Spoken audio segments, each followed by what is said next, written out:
మీ పిల్లల బంగారు భవిష్యత్తు కోసం ఫ్యూచర్ స్పార్క్ ఇంటర్నేషనల్ స్కూల్లో జాయిన్ చేయండి.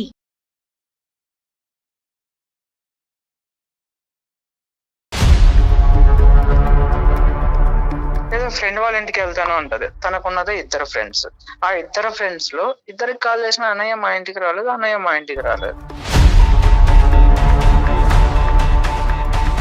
ఎప్పుడన్నా ఫాలో అయ్యారు నాన్న? తన్ని ఎక్కడైనా ట్రాక్ చేశారా? ఫాలో అవ్వలేదు కానీ సార్, ఎప్పుడన్నా టెంపుల్ కి వెళ్తా అన్నప్పుడు నాకు ఏదైనా పని పడి అలా వెళ్ళినప్పుడు అక్కడ టెంపుల్లో ఉండదు సార్. నీ డౌట్ ఏంటి నాన్న? అంటే ఇప్పుడు మీరు చేయటానికి మీ లోపల ఉన్న ఇన్నర్ కాన్షియస్ మీకు ఏమని చెప్తున్నా? నా ప్రాబ్లం ఏంటంటే, ఒకటి నాతో ఏదైనా అన్కంఫర్టబుల్ ఫీల్ ఉండాలి, లేదు రెండు తను ఎవరితో అన్నా ఇల్లీగల్ ఉండాలి. సారీ అమ్మ, నీకు సర్ప్రైజ్ చేసాం మేము. నీకు ఏది ముందుగా ఏ కబురు చెప్పకుండా ఫోన్ చేసాము. కానీ మీ భర్త గారు ఉండేటటువంటి సందిగ్ధ పరిస్థితిలో మాకు నీకు డైరెక్ట్గా కాల్ చేయడం తప్ప ఇంకో దారి దొరక్క అలా చేసామమ్మా. అసలు నేను ఏమన్నా ఇది తప్పు చేస్తున్నాను, మీకు ఏమన్నా అనుమానం ఉందా? ఒక అకేషన్ వచ్చినప్పుడు, అది మ్యారేజ్ అవనివ్వండి, లేదంటే ఏదన్నా ఒక ఫంక్షన్ అవనివ్వండి, లేదంటే ఒక ఫెస్టివల్ అవనివ్వండి, ఆ టైంలో నువ్వు ఒక 2 to 3 hours పాటు అతనికి చెప్పే డిసప్పియర్ అవుతున్నావు అంటే అది కూడా చెప్తున్నాను. కాదు డాక్టర్ గారు, అంత చెప్పకూడని ప్రదేశానికి ఏమి వెళ్ళవు కదా నువ్వు. అంత సీక్రెసీ మెయింటైన్ చేయాల్సిన అవసరం ఏంటి? ఫోన్ లో ఎప్పుడన్నా నేను కాల్ చేసినప్పుడు బిజీ వస్తుంది. సో ఆ టైంలో టైం డ్యూరేషన్ ఉంటుంది కదా, ఆ డ్యూరేషన్ టైం నేను ఎప్పుడన్నా ఇంటికి వెళ్ళినప్పుడు చెక్ చేస్తే ఆ డ్యూరేషన్ కాల్ లాగ్సే ఉండవు. నేను మీకు ఒకటి చెప్పాలనుకుంటున్నాను సార్, కానీ నా కాపురానికి మీరు రెస్పాన్సిబిలిటీ ఉంటానంటే. మనసాక్షి నేను చేసుకుని నేను తప్పు చేయట్లేదు అనేటటువంటిది నువ్వు మాట్లాడితే కనుక నీది 100% తప్పు లేదు అనుకుంటే కనుక నీ కాపురానికి నేను 200% గ్యారంటీ ఇస్తాను. సార్ నేను మా ఆయన దగ్గర ఒక చిన్న విషయం దాచిపెట్టినాను. ఒకవేళ నేను చెప్పినా కానీ తట్టుకోలేదని బాధ నాకు. నేను ఒక నెంబర్ కు కాల్ చేస్తాను, మీరు మాట్లాడండి, మొత్తం మీకే తెలుస్తుంది.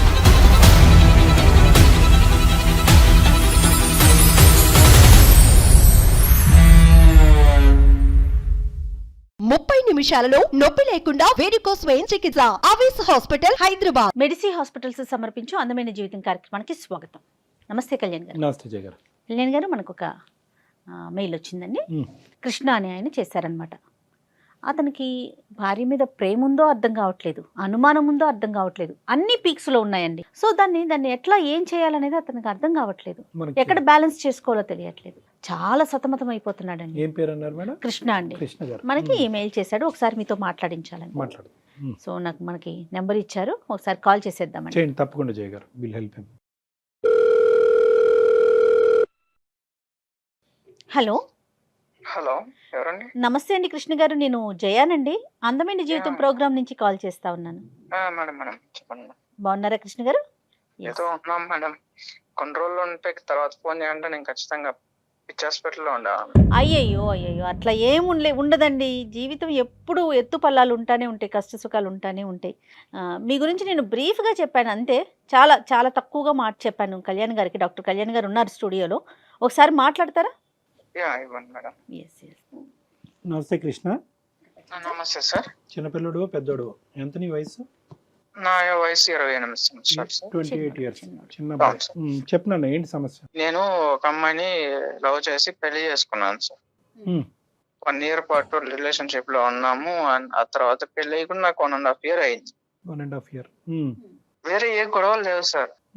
పెళ్లి రోజు గాని, బర్త్డే గాని, పండగలు గాని, లేదా సండేస్ టైమ్స్ లో గాని, ఇలాంటి టైమ్స్ లో బయట వెళ్తున్నా అని చెప్పి వెళ్ళిపోతుంది సార్.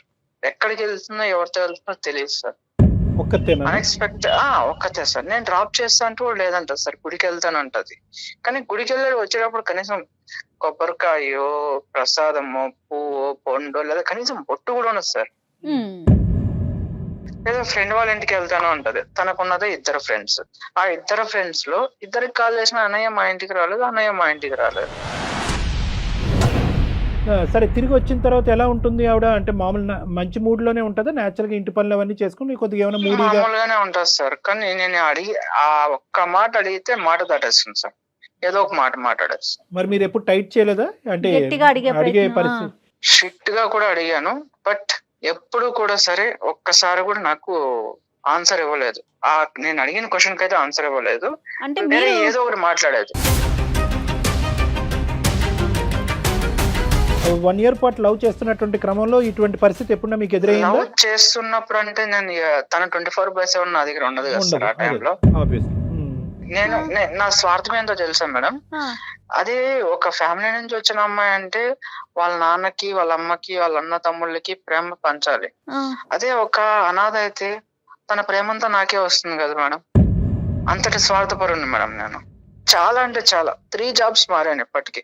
అంటే ఏంటన్న జాబ్స్ మారడానికి ఏంటి? స్ట్రెస్ వల్ల లేదంటే ఊర్లు స్ట్రెస్ మారారా? వల్ల సార్, స్ట్రెస్ వల్ల. అంటే అకేషన్ వచ్చినప్పుడు మీరు ఫీల్ అవుతున్నారు, తను ఫీల్ అవుతున్నారు, మీరు అడిగితే అంతే అక్కడతో కట్ ఆఫ్ చేసి మీ ఇద్దరు ప్రయాణం మళ్ళీ సాఫీగా ముందుకెళ్ళిపోతుంది. కాబట్టి ఎప్పుడు కూడా ఈ ఇష్యూ ఒక సీరియస్ మ్యాటర్ మీ ఇద్దరి మధ్యన అవ్వలేదేమో అని అనిపిస్తుంది. మీ లోపల మీరే కుంగిపోతున్నారు. అవును సార్, తను నేను గట్టిగా అడగలేను. పోనీ మీ సైడ్ ఎవరున్నారు నాన్న? అంటే ఆ అమ్మాయి సైడ్ తను అనాథ కాబట్టి నా ప్రేమంతా నాకే కావాలి. ఉన్నారు సార్, అమ్మ నాన్న ఉన్నారు. బట్ వాళ్ళకి చెప్తే ఎక్కడ నా బాధ, వాళ్ళు ఏమనుకుంటున్నారంటే అరే వీళ్ళు సంతోషంగా హ్యాపీగా ఉన్నారు అని అనుకుంటున్నారు. సో వాళ్ళ ఆ భ్రమణాలనే బతకనివ్వండి అనేసి నేను వాళ్ళకి ఏం చెప్పట్లేదు. వాళ్ళకి చెప్పి వాళ్ళు నా వాళ్ళు ఎందుకు బాధపడ్డాం. ఎప్పుడన్నా ఫాలో అయ్యారు నాన్న తన్ని? ఎక్కడైనా ట్రాక్ చేశారా? ఫాలో అవ్వలేదు కానీ సార్, ఎప్పుడన్నా టెంపుల్ కి వెళ్తా అన్నప్పుడు నాకు ఏదైనా పని పడి అలా వెళ్ళినప్పుడు అక్కడ టెంపుల్లో ఉండదు సార్. ఈ డౌట్ ఏంటి నాన్న? అంటే ఇప్పుడు మీరు చేయటానికి మీ లోపల ఉన్న ఇన్నర్ కాన్షియస్ మీకు ఏమని చెప్తున్నారు? నా ప్రాబ్లం ఏంటంటే, ఒకటి నాతో ఏదైనా అన్కంఫర్టబుల్ ఫీల్ ఉండాలి. ఓకే. లేదు 2 తను ఎవరితో అన్నా ఇల్లీగల్ ఉండాలి. ఎవరి వల్లన్నా ఇబ్బంది పడుతూ నాకు చెప్తే నేనేమన్నా ఫీల్ అవుతానేమో అని అయి ఉండాలి. ఈ మూడిట్లో ఏదని నాకు అర్థం కావట్లేదు. ఎవరన్నా అంటే ఇక్కడ చూడండి, ప్రాబిలిటీ ఈజ్ వెరీ రేర్. అంటే ఎంత రేర్ అంటే కనుక నిజంగా ఒక ఇల్లీగల్, ఒక అక్రమ సోకాల్ సంబంధం పెట్టుకునేటటువంటి ఆడపిల్ల ప్రతిరోజు కలవాలని పరితపిస్తూ ఉంటుంది. ఒకప్పుడు అలా బయటకు వెళ్ళకపోయినా ఇంట్లో ఉన్నప్పుడైనా ఫోన్లో మాట్లాడటం కానీ, మెసేజ్లు చేయటం కానీ ఏదో విధంగా ఇంకో మాట్లాడుతూ ఉంటుంది సార్. ఫోన్ లో ఎప్పుడన్నా నేను కాల్ చేసినప్పుడు బిజీ వస్తుంది. సో ఆ టైంలో టైం డ్యూరేషన్ ఉంటుంది కదా, ఆ డ్యూరేషన్ టైం నేను ఎప్పుడైనా ఇంటికి వెళ్ళినప్పుడు చెక్ చేస్తే ఆ డ్యూరేషన్ కాల్ లాగ్స్ ఏ ఉండవు. డిలీట్ చేసేస్తా. నీ వైఫ్ గురించి నువ్వు 1 year పాటు ప్రేమించినటువంటి ఒక అమ్మాయి గురించి ఎంతవరకు నీ మనస్సాక్షి ఆ అమ్మాయికి వేరే ఏదైనా సంబంధం ఉండుండొచ్చని ఎంతవరకు యాక్సెప్ట్ చేస్తుందని? అది ఉందా? అటువంటి ప్రాబిలిటీ ఉండొచ్చా? అంటే అది చాలా రేర్ సార్. Right, okay. నేను ఎందుకు ఈ ప్రశ్న అడిగానంటే కృష్ణ, ఎందుకంటే ఈరోజు సుమన్ టీవీ అందమైన జీవితం ద్వారా ఏంటంటే మిమ్మల్ని ఇద్దరిని ఏదో కలిపేటటువంటి ప్రయత్నం చేయాలి, కానీ ఒక కొత్త కథని మీ ఇద్దరి మధ్యన క్రియేట్ చేయకూడదు. ఒక అనుమానం అనేటటువంటి కథ, మీ భర్త నీ మీద అనుమానం పడుతున్నారు, 6 గంటల్లో ఎక్కడికో వెళ్తున్నావు అనేటటువంటి ఆలోచనతో అతను అడగలేక మా చేత అడిగించాడు అని మేము మొదలు పెట్టామనుకోండి, రేపొద్దున మీ ఇద్దరి మధ్యన వేరే భారతం అనేది మొదలవుద్ది. ఒకప్పుడు ఆ అమ్మాయి ధిక్కరిస్తే కనుక, ఏ సమాధానం చెప్పకుండా ఫోన్ పెట్టేస్తే కనుక నెక్స్ట్ ఏంటి అనేటటువంటి దానికి నువ్వు మెంటల్గా ప్రిపేర్ అయ్యి ఉన్నావా? చెప్పొచ్చు, చెప్పకపోవచ్చు. 1.5 year ప్రేమించినటువంటి నీ స్థాయి వ్యక్తికే చెప్పని దానికి నాకెందుకు చెప్తుంది డాక్టర్ కళ్యాణ్ చక్రవర్తి? ఏమో నా యొక్క అనుభవం బట్టి, నేను అడిగే విధానం బట్టి, నా మీద ఉండే గౌరవం బట్టి చెప్తే చెప్పొచ్చు. చెప్పకపోయినా కూడా ఆ కథను అలా పక్కన పెట్టేసి రెస్ట్ ఆఫ్ యువర్ లవ్ స్టోరీని కంటిన్యూ చేసేదానికి అవకాశం ఉందా? తర్వాత డిసైడ్ చేద్దాం సార్. నాకైతే ఏ ఆలోచన లేదు. నాకు అసలు ఏం అర్థం కావట్లేదు. బ్లైండ్ గా ఉన్నాడు అంతేనా కృష్ణ? మీకేం అర్థం కావట్లా? అవును మేడం. డాక్టర్ కళ్యాణ్ చక్రవర్తి మాట్లాడిన తర్వాత కూడా, అందమైన జీవితం ఇన్వాల్వ్ అయిన తర్వాత కూడా సమాధానం రాలేదు. కాబట్టి ఇదేదో భయంకరమైనటువంటిది, ఇక్కడ ఏదో జరిగిపోతుంది అనేటటువంటి అన్నెసెసరీ కన్క్లూజన్స్ మాత్రం దయచేసి రావద్దు. Okay sir. Right, good. మరి ఒకసారి తనతో మాట్లాడదామా కృష్ణ? మాట్లాడదాం మేడం. మెయిల్ లో నేను నెంబర్ మెన్షన్ చేస్తాను, మీరే ఒకసారి చేయరా? కృష్ణ మీరు లైన్ లో ఉండండి, నేను ఒకసారి ఐశ్వర్యకి కనెక్ట్ చేసి మాట్లాడతాను. ఓకే.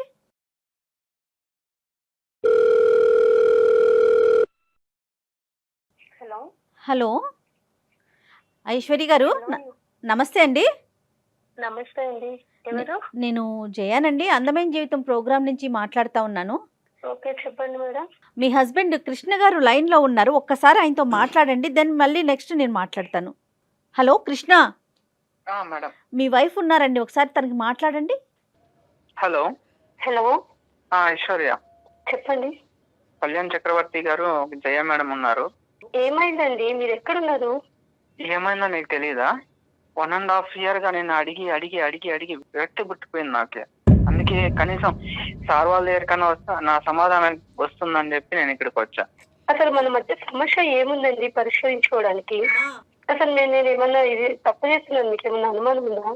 అంత చేస్తున్నావు, రైట్ చేస్తున్నావు. నేను అడిగిన దానికి సమాధానం ఇవ్వాలి కదా. నీకున్నది ఇద్దరు ఫ్రెండ్స్, వాళ్ళిద్దరిని అడిగితే నా ఇంటికి రాలేదన్నయ్య అంటున్నారు. నేను మీకు నిజమే చెప్పి వెళ్ళానండి, టెంపుల్ కి చూడండి సార్, టెంపుల్ కి ఇప్పుడు కూడా చూడండి. అమ్మా ఐశ్వర్య నమస్తే అమ్మా, నేను డాక్టర్ కళ్యాణ్ చక్రవర్తి అమ్మా, సుమన్ టీవీ అందమైన జీవితం నుంచి మాట్లాడుతున్నాను. నమస్తే సార్. సారీ అమ్మ, నీకు సర్ప్రైజ్ చేసాం మేము, నీకు ఏది ముందుగా ఏ కబురు చెప్పకుండా ఫోన్ చేసాము. కానీ మీ భర్త గారు ఉండేటటువంటి సందిగ్ధ పరిస్థితిలో మాకు నీకు డైరెక్ట్గా కాల్ చేయడం తప్ప ఇంకో దారి దొరక్క అలా చేసామమ్మా. ఇక్కడ అమ్మ తప్పు చేసావని మేము ఎవరు అనలేదమ్మా.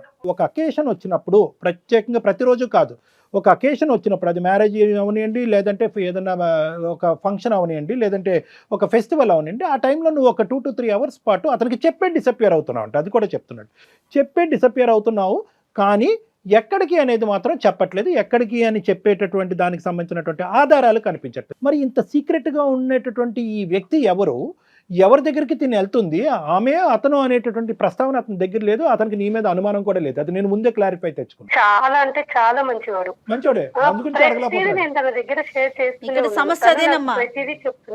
కాదు డాక్టర్ గారు, అంత చెప్పకూడని ప్రదేశానికి ఏమి వెళ్ళవు కదా నువ్వు. అంత సీక్రెసీ మెయింటైన్ చేయాల్సిన అవసరం ఏంటి? తను 1 year గా నన్ను చూసి నన్ను ఇష్టపడే కదా మేడం పెళ్లి చేసుకున్నాడు. అవును, ఏది ఉన్నా గానీ తనకు ప్రతిదీ చెప్తూనే ఉంటాను.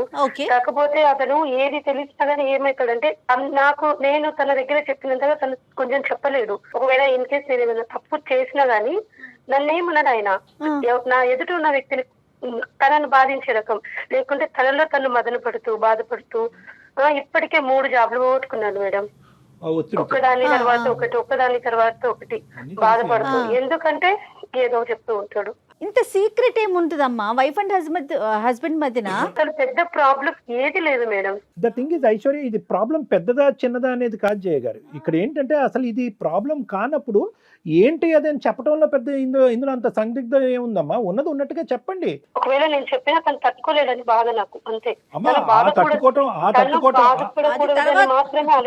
అలా కదమ్మా, నీది పిచ్చితనమో మంచితనమో నాకు అర్థం కావట్లేదు.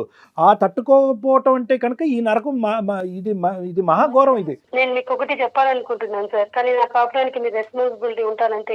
నీ మనస్సాక్షి మీద చేసుకుని నేను తప్పు చేయట్లేదు అనేటటువంటిది నువ్వు మాట్లాడితే కనుక నీది 100% తప్పు లేదు అనుకుంటే కనుక నీ కాపురానికి నేను 200% గ్యారంటీ ఇస్తాను సార్. 200 కాదు, 1000% ఏ తప్పు లేదు సార్, పక్కాగా చెప్తున్నా.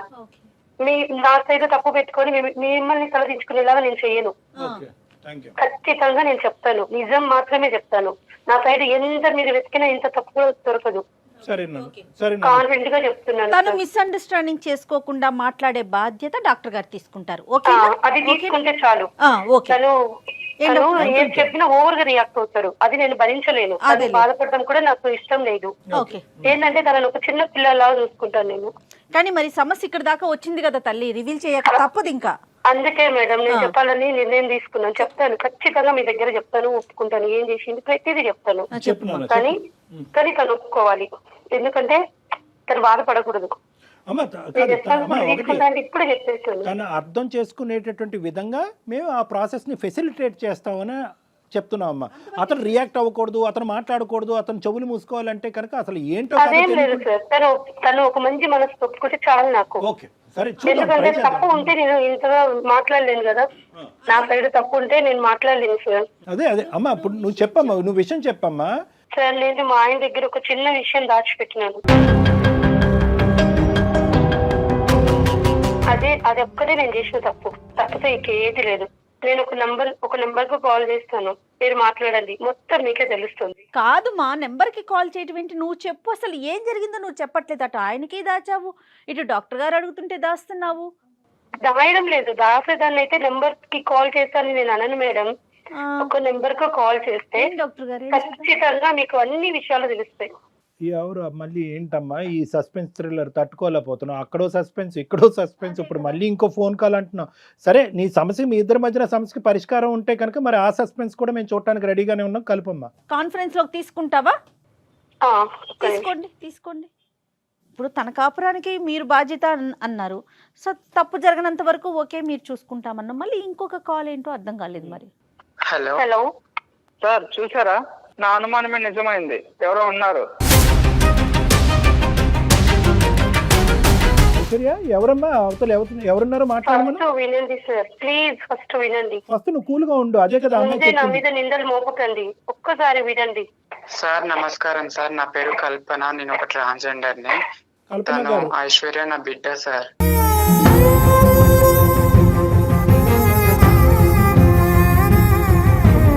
ఏంటి? ఓకే. ఐశ్వర్య నా బిడ్డ సార్. అవును సార్. అసలు అర్థం కావట్లేదండి, కొంచెం క్లియర్ గా చెప్పండి. సార్ యాక్చువల్లీ నేను ఒక ట్రాన్స్జెండర్ ని. నేను భిక్షాటానికి వెళ్తుండే రోజు. తను ఐశ్వర్య ఒక బస్ స్టాప్ లో దొరికింది నాకు. 2 years ఉంది తనకి. అయితే నేను తనని ఆ రోజు నేను తీసుకెళ్లి నా దగ్గర పెట్టుకుని 1 నెల రోజులు నేను చూశాను. తన వాళ్ళు ఎవరైనా వస్తారేమో దోలాడుకుంటూ వాళ్ళకి ఇచ్చేద్దాం అనేసి. నెల రోజులు చూసినా కూడా ఎవరు రాలేదు. సో రాకపోవడంతో నేను తనని పెంచుకున్నాను.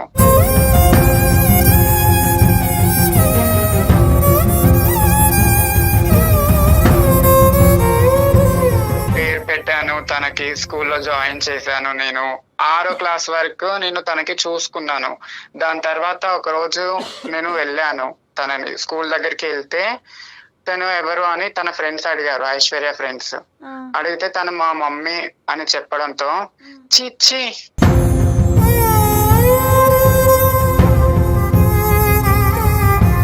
ఏంటి తను మీ మమ్మీయా? తను ఒక ట్రాన్స్జెండర్.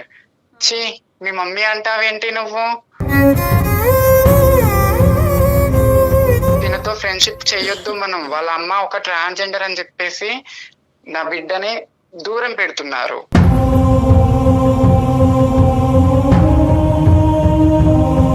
సో నేను అప్పుడే అనుకున్నాను, నా బిడ్డకు ఒక మంచి భవిష్యత్తు ఇవ్వాలి.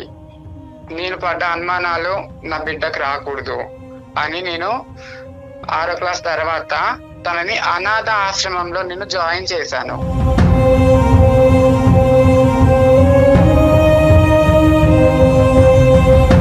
ప్రతి ఒక్క ఫీజు, తనకు కావాల్సిన బుక్స్ అన్ని ప్రతి ఒక్కటి నేను చూసుకున్నాను. తర్వాత తను ఇట్లా, అమ్మ నాకు కృష్ణ అంటే ఇష్టం అని, నన్ను ప్రేమిస్తున్నాడు, నా వెమ్మటి పడుతున్నాడు అని చెప్పింది. సరేలే నాన్న అని చెప్పి నేను మా ఐశ్వర్యకి తెలియకుండా కృష్ణని నేను ఎంక్వైరీ చేశాను. నా ద్వారా 1 సంవత్సరం ఎంక్వైరీ చేశా కృష్ణని. చేస్తే మంచి పిల్లోడు, మంచోడు, జాబ్ ఉంది, పర్లేదు, నా బిడ్డ హ్యాపీగా ఉంటుంది అని అప్పుడు నేను ఓకే చేశాను. ఓకే చెప్పాను నేను తనకి. సరే నాన్న చేసుకో, నువ్వు హ్యాపీగా ఉండు అని చెప్పి పెళ్లి చేశాను. తన పెళ్లి అప్పుడు కూడా నేను ఎక్కడో గుంపులో ఉండి నేను చూశాను.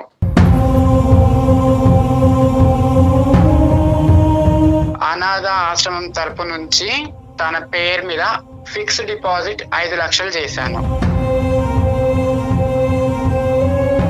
కాదమ్మా, ఇప్పుడు ఇది ఓకే. ఇంతవరకు మీరు చేసినటువంటి ఒక వెనక నుండి ఒక తల్లి కూడా చేయనటువంటి త్యాగం ఒక పెద్ద మనసుతో మీరు చేశారు. దానికి మేమందరం కూడా హ్యాట్స్ ఆఫ్. కానీ ఇది పెళ్లి చేసుకునేటటువంటి భర్తకి దాచిపెట్టవలసినటువంటి అవసరం ఏముందమ్మా? ఇప్పుడు మంచి అబ్బాయి అన్నారు, అర్థం చేసుకునేటటువంటి మనసు ఉంది. ఈ అమ్మాయి చిన్నపిల్ల, తెలియనటువంటి మనస్తత్వం. ఒక పెళ్లి అనేటటువంటిది కంప్లీట్గా ఒక ట్రాన్స్పరెంట్ ప్లాట్ఫామ్ మీద ఉండాలా, ఉండకూడదా? నమ్మకం ఉండాలి సార్.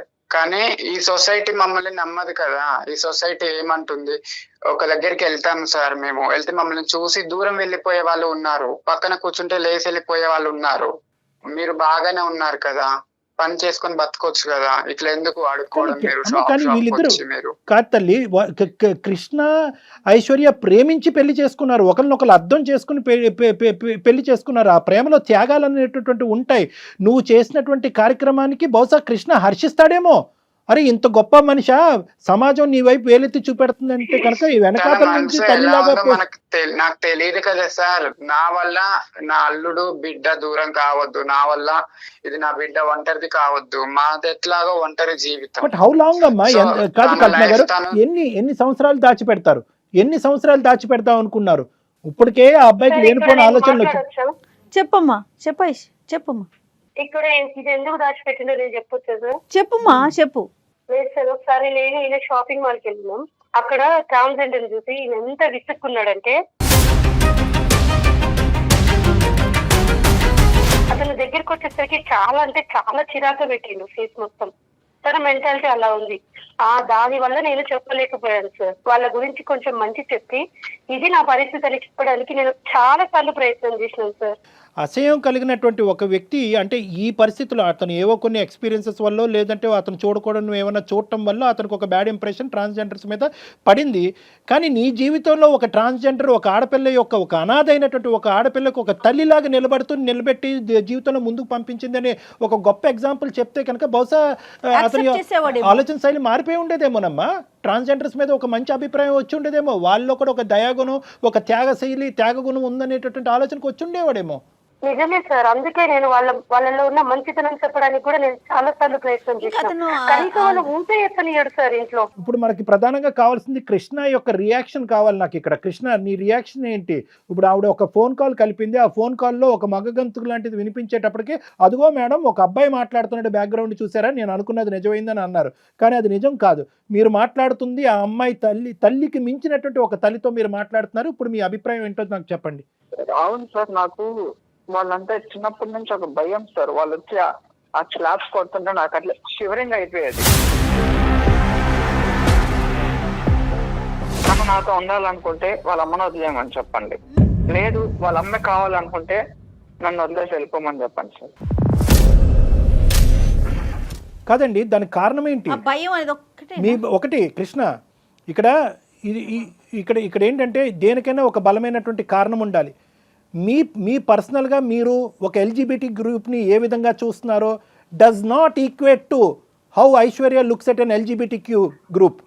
ఆ అమ్మాయికి ఒక ప్రాణాన్ని ఇక్కడ నేను ఐశ్వర్య ఏదైనా తప్పు చేస్తుందంటే, కల్పన గారు ఏదైనా ప్రీమెచ్యూర్గా అనాలోచితంగా చేశారు అంటే కనుక మీకు చెప్పకపోవటం అనేటటువంటిది ఒక ప్రధానమైనటువంటి అంశం. అందుగురించి నేను అన్నాను, ఎంతకాలం దాచిపెడదాం అనుకున్నారంటే కనుక ఒక కూతురు అల్లుడి మధ్యన నేను ఒక ఇదిగా అవ్వకూడదమ్మా. ఇంతకాలం నేను ఇంత కష్టపడి పెంచినటువంటి నా కూతురు జీవితాన్ని నాశనం చేసినటువంటి ఒక తల్లిగా నాకు ఒక చరిత్రలో నేను ఉండకూడదు అనే ఆలోచనతో నేను ఇప్పటికీ జీవితాంతం వెనక నుంచే నడపాలి అనేటటువంటి ఆలోచనని, అందులో మంచి ఉంది అనేది 99% మంది సమాజం నమ్మినా కూడా 1% మందిలో నేను ఒకనేమంటానంటే, అమ్మ పెళ్ళి అంటే కనుక నీతిమైనటువంటి పెళ్ళే కదమ్మా, ట్రాన్స్పరెంట్గా ఉండాలి కదా, నమ్మకం అనే బేస్మెంట్ మీద నడిచేది కదా, అన్నీ చెప్పుకుంటే కనుక అబ్బాయిని మనసు మార్చచ్చు కదా అనేటటువంటి ఒక్క అంశంలోనే ఆవిడ వైపు నేను వేలెత్తి చూపెట్టా.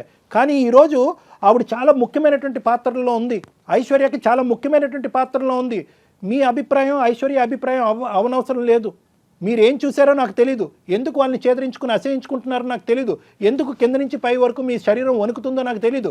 కానీ ఈరోజు ఐశ్వర్యకి ఆ అమ్మాయి ప్రాణం పోసింది, ఆ తల్లి పాత్రలో పోషిస్తూ ప్రాణం పోసింది.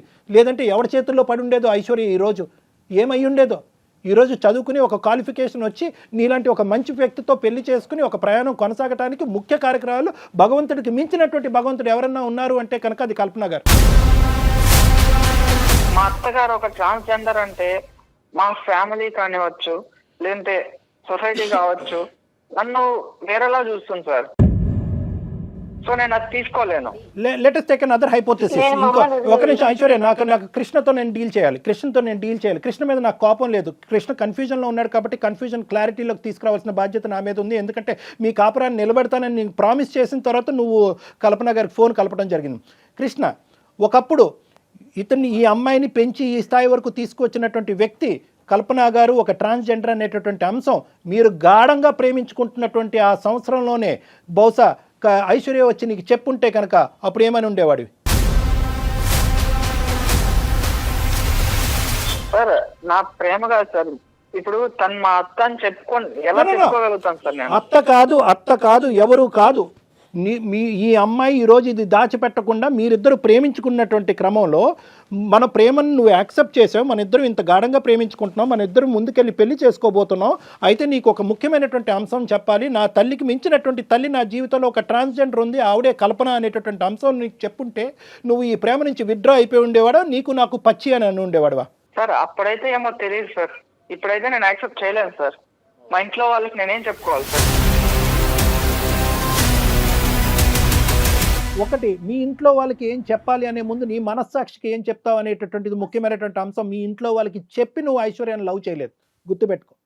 నీ మనసుకు నచ్చింది కాబట్టి ప్రేమంతా నాకే ఇవ్వాలి అనేటటువంటి ఆలోచనతో ప్రత్యేకంగా ఒక అనాథాశ్రమంలో ఉండేటటువంటి అమ్మాయిని ప్రేమించుకోవాలనే వెనకాతలు నీకు ఉండేటటువంటి ఒక మంచి ఉద్దేశం ఈరోజు చెడగొట్టాలనేటటువంటి ఆలోచనతో ఉండద్దు. ఎందుకంటే నీ మనస్సాక్షిలో ఉన్నది ప్రధానమైనటువంటి అంశం ఎవరంటే కనుక ఐశ్వర్యకి నచ్చినటువంటి అందరి వ్యక్తులు కూడా నువ్వు ప్రేమించాలి, అందరి వ్యక్తులు కూడా నీ మనుషులు అవ్వాలి కాదా? వాళ్ళు ఎవరైతే ఏంటి, ఏ జెండర్ అయితేనేంటి, వాళ్ళు ఏమైనా శాపగ్రస్తులా? ట్రాన్స్జెండర్స్ అంటే శాపగ్రస్తులా? వాళ్ళ కర్మకాలికి అలా మారారా? వాళ్ళకి దిక్కులేక అలా మారారా? వాళ్ళు మనుషులు కాదా? కృష్ణ, మీకు తెలుసో లేదో చాలా ఉన్నతమైన స్థానాల్లో ట్రాన్స్జెండర్స్ ఉన్నారండి ప్రజెంట్. ఇక్కడ ముఖ్యంగా గుర్తుపెట్టుకోండి, మీ మనస్సాక్షి ఐశ్వర్యను ఎంత యాక్సెప్ట్ చేస్తుందో కల్పన గారిని కూడా అంతే యాక్సెప్ట్ చేస్తుందా లేదా అనేటటువంటిది ఫస్ట్ జీర్ణించుకోండి. దాని తర్వాత మీ పేరెంట్స్కి ఎలాగ అది డిఫైన్ చేస్తారు, ఈవిడ ఎంత త్యాగం చేసింది, ఎవరు ఈ ప్రపంచంలో వాళ్ళు మేలా ఫీమేలా, జెండర్ ఐడెంటిటీ వల్ల ట్రాన్స్జెండర్స్ అనేటటువంటి అంశం తీసి పక్కన పెడితే అక్కడ కామన్గా కలిసేటటువంటి చొక్క ఏదన్నా ఉందంటే కనుక అది మానవత్వం. సో కాబట్టి ఏంటంటే మానవత్వం అనేటటువంటి అంశాన్ని మీ పేరెంట్స్ తీసుకెళ్తే కనుక మనసున్న మనుషుల్లాగా వాళ్ళు అది కూడా యాక్సెప్ట్ చేస్తారు. ఇక్కడ కావాల్సింది మానవత్వం. ఒక అనాథ పిల్ల ఒక బస్ స్టాండ్లో ఉంటే కనుక అది కూడా ఏంటి, ఇవిడు వెళ్ళి ఎత్తుకుని కాజేయలేదు ఆ పాపని. 4 నెలల రోజుల పాటు అదే బస్ స్టాండ్లో పడిగాపులు కాసింది. ఆ ఆడపిల్లని, ఆ 2 సంవత్సరాల ఆడపిల్లని తీసుకుని ఆ అమ్మాయిని పావుగా వాడుకుంటూ భిక్షాటన చేయలేదు. ఆ అమ్మాయిని చదివించింది, స్కూల్కి పంపించింది, బట్టలు ఇచ్చింది, అన్ని సదుపాయాలు ఇచ్చింది. బహుశా ఒక కన్నటువంటి ఒక తల్లిదండ్రుల కంటే ఎక్కువగా చూసుకుని, అయ్యో నా వల్ల ఈ ఆడపిల్ల వైపు సమాజం అంతా ఏలు చూపెడితే కనుక ఇలా చీడ పురుగులాగా నా కూతుర్ని చూడకూడదు అనేటటువంటి ఉద్దేశంలో తీసుకెళ్ళి తన కడుపుని చంపుకుని, మనసును చంపుకుని వెళ్ళి అనాథాశ్రమంలో జాయిన్ చేసింది. అంటే ఏది, ఒక ప్రేమ, ఒక బాండింగ్ డెవలప్ అయిన తర్వాత అనాథాశ్రమంలో పెట్టడం అనేటటువంటి దాని వెనకతలు ఎంత త్యాగం ఉంటుందో ఒక్కసారి అర్థం చేసుకో కృష్ణ. ఈరోజు ఆ అమ్మాయి పడినటువంటి ఆ కల్పన గారు పడినటువంటి ఆ మానసికపరమైనటువంటి క్షోభ ఏది, ఒక ఆడపిల్ల తన దగ్గరికి వచ్చింది, మళ్ళీ సమాజం గురించి నాకు ఆడపిల్ల ఎక్కడ అవమానం ఫీల్ అవుతుందని చెప్పి మళ్ళీ అనాథాశ్రమంకి దారదత్తం చేసింది. ఎంత క్షోభనన్నది, ఎంత బాధ. ఇక్కడ నాకు కావాల్సింది ఏంటంటే మేలా ఫీమేలా ఏది అనేది కాదు, ఒక మానవత్వం అనేటటువంటిది ఇక్కడ గెలిచింది. ఆ మానవత్వాన్ని నువ్వు ప్రేమించాలి. నీ ఐశ్వర్యం నువ్వు ఎంత ప్రేమిస్తున్నావు అదే మానవత్వాన్ని ప్రేమించాలి. మీ పేరెంట్స్కి ఏం చెప్తావు అనేది సెకండరీ, టెరిషరీ, క్వాడ్రపుల్, అది ఇప్పుడు మనం ఆలోచించద్దు. నువ్వు యాక్సెప్ట్ చేస్తున్నావా లేదా, మానవత్వాన్ని నువ్వు యాక్సెప్ట్ చేస్తున్నావా లేదా? అంతటితో వదిలేదండి, కట్న కానుకలు ఇచ్చి పెళ్లి చేసి పంపించింది. ఎవరు చేస్తారు నాన్న, ఎవరు చేస్తారు? మీ పెళ్ళికి వచ్చి కూడా దగ్గరకు వస్తే కనుక ఈవిడ్ని మళ్ళీ ఎలా ట్రీట్ చేస్తారు, ఒక చీడ పురుగులాగా ఈ సమాజం ట్రీట్ చేస్తుంది అనేటటువంటి ఉద్దేశంతో చిట్ట చివరి కుర్చీలో కూర్చుని అక్కడి నుంచి సుఖీభవ సుఖీభవ అనుకుంటూ దీవించినటువంటి మహాపతివ్రత ఆవిడ. ఏం మాట్లాడతారు ఆవిడ గురించి? మనం మాట్లాడటానికి సరిపోతామా? జెండర్ కాదండి చూడాల్సింది కృష్ణ, డాక్టర్ గారు చెప్పినట్టు మానవత్వం చూడండి, కొంచెం కళ్ళు తెరవండి. Okay ma'am. ఓకే కాదు నాన్న, నీలో ఇంకేం సెకండరీ థాట్ అనేది ఉండకూడదు. నువ్వు యాక్సెప్ట్ చేయాలి. ఐశ్వర్యని ఎలా అయితే యాక్సెప్ట్ చేస్తున్నావో అంత గొప్పగా ఆలోచించేటటువంటి ఆ మనిషిని కూడా యాక్సెప్ట్ చేయాలి. వీళ్ళు దాగుడు మూతలుగా వెళ్ళి కలుసుకోవటం అనేటటువంటిది ఇంకా ఆపేసి ఆవిడ కూడా మీతో పాటు కలిసి ప్రయాణం చేసేటటువంటి విధంగా ఒక వాతావరణాన్ని తీసుకురండి త్వరలో. నాకు ఏం చెప్పాలో అర్థం కావట్లేదు సార్, మీరు ఇలా చెప్తున్నారు. నాకు ఆలోచించుకోవడానికి టైం కావాలి సార్. ఓకే కృష్ణ, ఆలోచించుకోవటానికి టైం తీసుకో. కల్పన గారు మీరేమంటారమ్మా? నా కూతురు నా అల్లుడు ఇద్దరు హ్యాపీగా ఉంటే నేను వాళ్ళ లైఫ్ లోకి మళ్ళీ రాను సార్.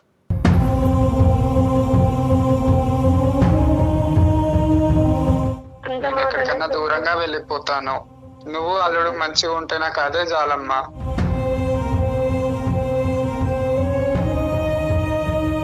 కల్పన గారు మీరు అలా మాట్లాడకండి.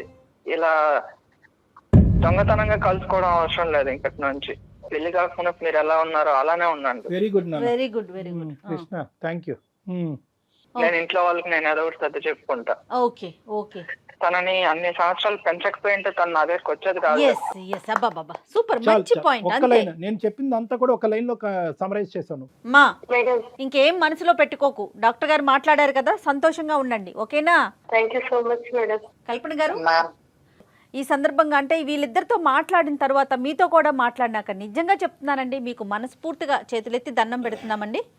చాలా చాలా మంచి మంచి పని చేస్తున్నారు మీరు. సొసైటీ మమ్మల్ని యాక్సెప్ట్ చేస్తే మాకు అంతకంటే ఎక్కువ ఇంకేది లేదు మ్యామ్. మీరు మీరు మీరు మీరు ఒక కల్పన గారు, మీరు చేసేటటువంటి మంచి కార్యక్రమాలకి పైన భగవంతుడు అనేవాడు ఎప్పుడు కూడా ఉంటాడు. అతను ఎప్పుడు చూస్తూనే ఉంటాడు. Society acceptance and non acceptance అనేటటువంటిది 100% of the population 100% of the time ఇట్లాంటి ఎప్పటికీ మనం అపోహలు సాటిస్ఫై అనేవి చేయలేం. తొలగిపోవాలి సార్. డెఫినెట్ గా అలాంటి రోజు కూడా వస్తుందండి. వస్తుందండి. అన్ని మంచి కార్యక్రమాలు అన్నీ కూడా కలగలుపుగా ఏదో ఒక రోజు 110% మీ యొక్క గ్రూప్ని అందరూ మనస్ఫూర్తిగా యాక్సెప్ట్ చేసిన మంచి రోజు ఖచ్చితంగా వస్తుంది. చూస్తూనే ఉండండి. Thank you so much sir. Thank you అండి, థ్యాంక్ నమస్తే. యూ. నమస్తే అండి. నమస్తే. 30 నిమిషాలలో నొప్పి లేకుండా వేడికోస్ వెయిన్ చికిత్స ఆవేశ హాస్పిటల్ హైదరాబాద్.